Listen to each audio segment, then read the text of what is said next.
আপনার কাছে কে যদি ভিক্ষা চায়, আপনারা বললো ভাই ভিক্ষা দেন, এটা বলে মোবাইলটা বের করে সে মনে করেন মোবাইল টিপতেছে, কি বলেন? আপনি কি তাকে ভিক্ষা দিতে মন চাইবে? মেজাজটা খারাপ হবে না?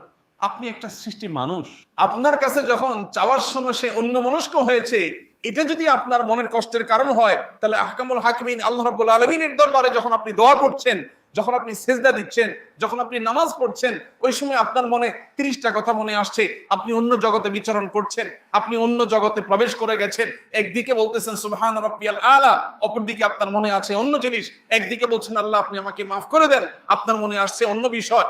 তাহলে কিভাবে আপনি আশা করেন রব্বি কারীমের কাছ থেকে এই ভাঙাচোরা, এই ত্রুটিপূর্ণ, শতদা বিভক্ত, বহুদিকে মনোযোগ চলে যাওয়া এই দোয়া দিয়ে আল্লাহর কাছ থেকে আপনি মাগফিরাত পাবেন?